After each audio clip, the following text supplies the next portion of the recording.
Hello दोस्तों, welcome to Hollywood hub. आज मैं फिर से आप सबके लिए लेके आया हूँ एक मूवी का एक्सप्लेनेशन जिसका नाम है यस गॉड यस, जिसे डायरेक्ट किया है कैरन माइनेम। दोस्तों, ये मूवी सेक्सुअल अर्जेस और मास्टरबेशन जैसे टॉपिक को दर्शाती है। तो अगर आपको इस मूवी की स्टोरी जानने में इंटरेस्ट है तो इस वीडियो को पूरा ज़रूर देखें।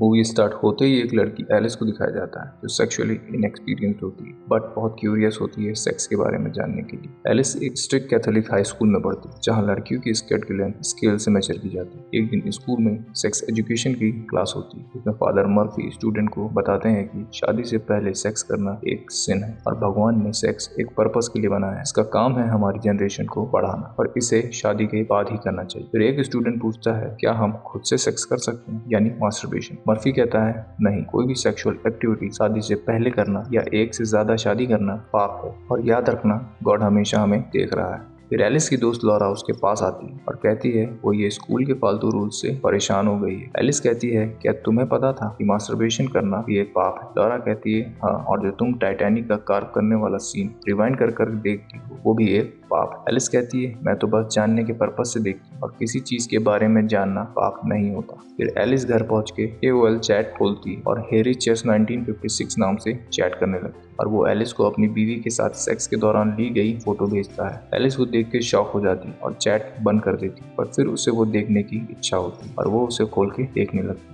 फिर उस आदमी का मैसेज आता है ASL। एलिस को उसका मतलब नहीं पता होता। फिर वो बताता है ASL का मतलब एज सेक्स लोकेशन। फिर एलिस लिखती है एज 22, फीमेल, लोकेशन आयोवा। फिर वो आदमी एलिस से उसकी पिक मांगता है तो एलिस अपनी जगह अपने एक दोस्त की पिक स्कैन करके उसे भेज देती है। वो आदमी कहता है तुम बहुत सुंदर हो। फिर दोनों अडल्ट चैट करने लगते हैं और एलिस अपने स्कर्ट के अंदर हाथ डाल के फील करने लगती है। तभी एलिस की माँ उसे डिनर के लिए बुलाती है और एलिस अपना कंप्यूटर बंद करके डिनर के लिए चली जाती है। फिर नेक्स्ट डे स्कूल में लंच के दौरान बेट नाम की लड़की एलिस को बोलती है मुझे यकीन नहीं हो रहा कि तुमने लॉरा की पार्टी में बैठकर सैलेड टॉस किया है। ये सुन के लॉरा भी शॉक हो जाती है और पूछती है क्या सच में तुमने मेरी पार्टी में बैठकर सैलेड टॉस किया है? एलिस कहती है नहीं, मुझे तो मतलब भी नहीं पता कि सैलेड टॉस करना किसे कहते हैं। दोस्तों, अगर सैलेड टॉस करने का मतलब आपको भी नहीं पता तो इस वीडियो के साथ बने रहे, आपको आगे पता चल जाएगा। फिर बेट कहती है कि ये र्यूमर पूरे स्कूल में फैल गई और बेट की गर्लफ्रेंड हैदर इस बात से काफी अपसेट। फिर लॉरा बेट से पूछती है कि लास्ट वीकेंड वो उसके पार्टी में क्यों नहीं आई। बेट कहती है वो लास्ट वीकेंड स्कूल की एक रिट्रीट में गई थी जो कि बहुत स्पिरिचुअल और लाइफ चेंजिंग थी और सजेस्ट करती है कि उसे भी वहां जाना चाहिए। ये कह के वो चली जाती है। उसके बाद एलिस चॉकलेट निकाल के उसके रैपर को चाटने लगती है और उसके पास बैठे कुछ लड़के ये देख के हंसने लगते हैं। फिर एलिस वहां से उठ के चली जाती है। फिर उसके सामने बेट और हैदर आते हैं। वो दोनों उसे घूरते हैं और उसे डिस्गस्टिंग बोल के चले जाते हैं। ये र्यूमर पूरे स्कूल में फैलने की वजह से मिसेस वेदा को भी ये बात पता चल जाती है और वो एलिस को स्कूल मास में गिफ्ट सर्व करने से मना कर देती है। फिर एलिस फादर मर्फी के पास जाके कन्फेस करती है। फादर मर्फी उसे 10 बार प्रे करने को कहते हैं जो एलिस बहुत जल्द ही कंप्लीट कर लेती है और स्कूल के स्पिरिचुअल रिट्रीट में जाने का फैसला करती है। फिर वो सब उस रिट्रीट में पहुंच जाते हैं और एलिस एक लड़के को देख के लॉरा से पूछती है ये कौन है। लॉरा कहती है तुम्हें नहीं पता, वो स्कूल की फुटबॉल की टीम का स्टार क्रिस है। एलिस को क्रिस बहुत पसंद आता है क्योंकि वो एक मैस्कुलिन और हैंडसम हंक था। उसके बाद वहाँ नीना आती है और एलिस को हाई कहती है। नीना एलिस के टीम की लीडर होती है। फिर वो उन सबको उनके रूम ले जाती है और उनसे उनका फोन और वॉच मांगती है क्योंकि वो वहाँ अलाउड नहीं था और रिट्रीट खत्म होते ही उन्हें वो वापस मिल जाएगी। फिर एलिस अपना वॉच दे देती है बट अपना फोन नहीं देती। उसके बाद वो सब लोग एक रूम में जमा होते हैं और वो कुछ ग्रुप्स में डिवाइड हो जाते हैं और एलिस को मिलता है ग्रुप जिसका टीम लीडर होता है क्रिस।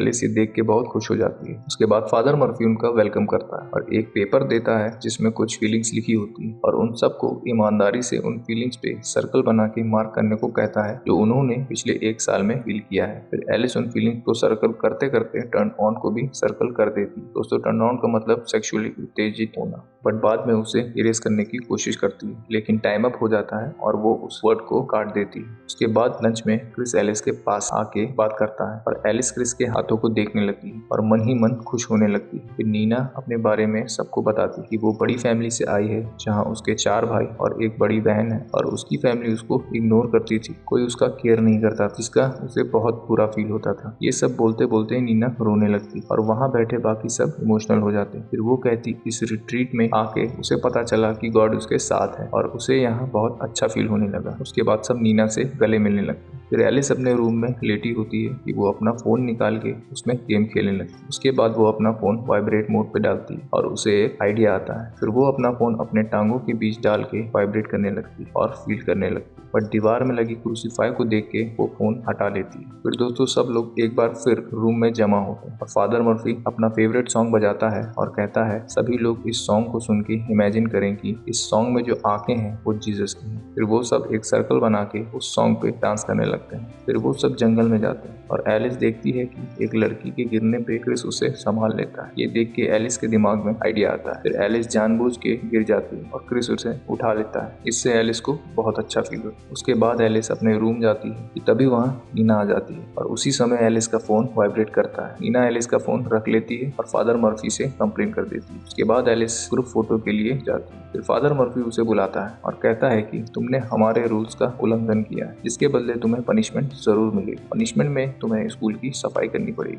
इसके बाद एलिस अपने काम में लग जाती है। फिर एलिस फादर मर्फी के रूम में कंप्यूटर देखती है और वो वहाँ फिर से एक बार एवल चैट खोलती है और वहाँ सैलेड टॉस करने का मतलब पूछती है, पर उसे कोई ढंग का जवाब नहीं मिलता। फिर किसी की आने की आवाज होती है और एलिस स्क्रीन को बंद करके वहाँ से निकल जाती है। एक बार फिर से सब एक रूम में जमा होते हैं जहाँ फादर मर्फी और मिसेस वेदा उन सब के घरों से आई चिट्ठी एक एक करके पढ़ते हैं। फिर क्रिस, एलिस और बाकी ग्रुप मेंबर्स एक रूम में बैठ के अपने अपने गिल्ड को एक दूसरे से शेयर करते हैं। वहाँ बैठे सब अपने गिल्ड के बारे में बताते हैं। फिर बारी आती है एलिस। एज सच एलिस के पास ऐसा कुछ नहीं था बताने को, तो वो झूठी कहानी बताती कि रिसेंटली उसका कुत्ता मर गया, जिसका उसे बहुत अफसोस है। फिर वहाँ एक लड़की इमोशनल हो जाती है और क्रिस उसे गले लगा लेता है। इसे देख के एलिस को बिल्कुल भी अच्छा नहीं लगता। फिर सब लोग ब्रेकफास्ट करते हैं कि वहाँ फादर मर्फी आ जाता है और पूछता है कौन है जिसने उसके कंप्यूटर से एओल चैट खोल के अश्लील चैट की है। एलिस बिल्कुल चुप रहती है। फिर फादर मर्फी कहता है तुम भले ही मुझे ना बताओ, पर याद रखना गॉड हमेशा देख रहा है। फिर एलिस फादर मर्फी के पास जाती है जहाँ फादर मर्फी उससे उसके और गॉड के बीच के रिलेशन के बारे में पूछता है और उसकी फीलिंग्स के बारे में जिन्हें उसने उस पेपर में सर्कल किया था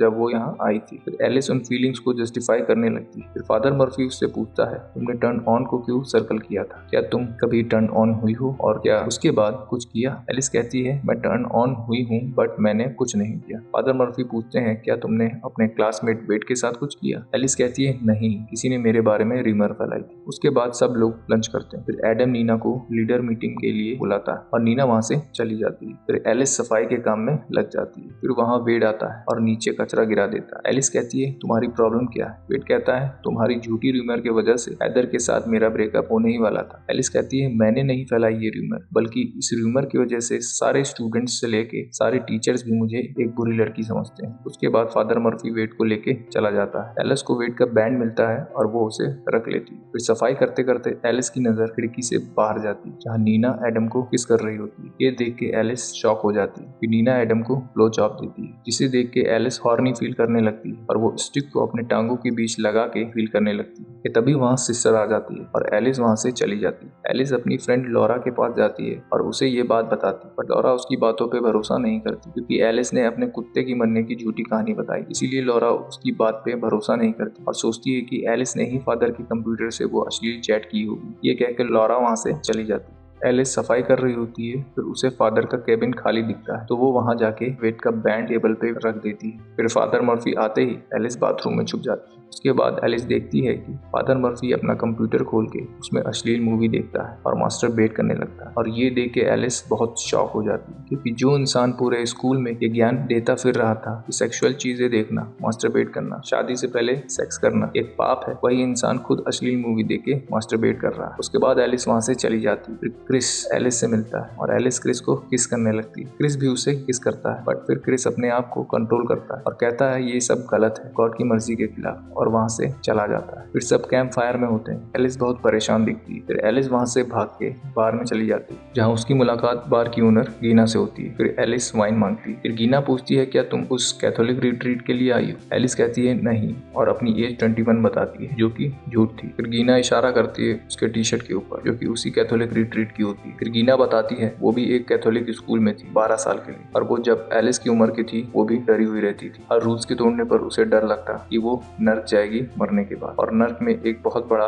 लाल शैतान होगा जो उस पर अत्याचार करेगा, और उसका बिस्तर अंगारों से भरा होगा, और खाने में सिर्फ मटर के दाने होंगे जो उसे बिल्कुल भी नहीं पसंद था। ये सब बातें सुन के एलिस हंसने लगती है और उसे अच्छा फील होता है। एलिस कहती है मुझे लगा मैं भी नर्क जाने वाली हूँ। टाइटैनिक मूवी को 3 बार रिवाइंड करके सिर्फ सेक्स सीन देखने के लिए। फिर वो दोनों एक दूसरे को अपनी अपनी बातें बताते हंसने लगते। एलिस अब अच्छा महसूस कर रही थी। गीना से मिलने के बाद उसका डर खत्म हो गया था। चीजों को उसका देखने का नजरिया अब बदल चुका था। फिर गीना उससे वापस उस रिट्रीट सेंटर पे छोड़ने के लिए जाती। वहाँ पहुँच के गीना उससे पूछती कि उसने कौन से कॉलेज जाने के बारे में सोचा और उसे ईस्ट या वेस्ट कॉलेज में जाने की सलाह देती। जाते जाते एलिस गीना से पूछती है क्या आपको सैलेड टॉस करने का मतलब पता है। गीना हंसती है और कहती है किसी का बट होल लिक करना। एलिस हंसते हुए चली जाती। फिर सब लंच करते हैं। तब फादर मर्फी वेड को अपने साथ ले जाता है। फिर लॉरा एलिस से मिलती है और बताती है कि वो वेड था जिसने फादर के कंप्यूटर से वो अश्लील चैट की थी, क्योंकि फादर को उसका ब्रेसलेट कंप्यूटर के पास मिला। फिर लॉरा एलिस से माफी मांगती है और एलिस उसे माफ कर देती है। लॉरा बताती है कि वेड गे है। एलिस कहती है बट वेड की तो गर्लफ्रेंड है। लॉरा कहती है उसने उसको एक किस तक नहीं की और इसीलिए शायद उसने तुम्हारे बारे में ये रूमर फैलाई ताकि किसी को ना पता चले कि वो एक गे है। फिर वेड फादर के साथ बाहर आता है। दोस्तों रिट्रीट का ये आखिरी दिन था। फिर फादर मर्फी उन्हें कहता है कि यहाँ कैकरोस में हमारा एक मंत्र है, पहली बार सवाल करो, दूसरी बार रो, तीसरी बार मान लो और चौथी बार जी लो। और कहता है कि आपने कैकरोस में जो कुछ भी सीखा और अपने बारे में जाना उसे आप अपने रोजमर्रा की जिंदगी में इस्तेमाल करें और अपनी जिंदगी का हिस्सा बनाएं। फिर फादर उन सबको अपना एक्सपीरियंस शेयर करने को कहता है। सबसे पहले वेड उठता है और कहता है उसे अपनी गलती पे पछतावा है। फिर एलिस उठती है। वो बहुत कॉन्फिडेंट होती है और कहती है हाई स्कूल में होना बहुत बेकार है क्योंकि यहाँ सब बातें बनाते हैं जो कि बिल्कुल भी सच नहीं होती। बहुत बुरा और अकेला फील होता है जब लोग आपके बारे में झूठी अफवाहें फैलाते हैं और इसके वजह से हम कभी कभी ऐसा काम करते हैं जो हमें नहीं करना चाहिए। यहाँ हर कोई एक दूसरे से कुछ छुपा रहा है। क्या हो जाएगा अगर हम एक दूसरे के साथ ईमानदार रहें और एक दूसरे की चॉइसेस को रिस्पेक्ट करें, क्योंकि भगवान भी तो यही चाहते हैं और शायद तब हमें अपने ऊपर कोई गिल्ट ना हो। ये कह के एलिस वहाँ से चली जाती। रिट्रीट खत्म होते ही एलिस अपने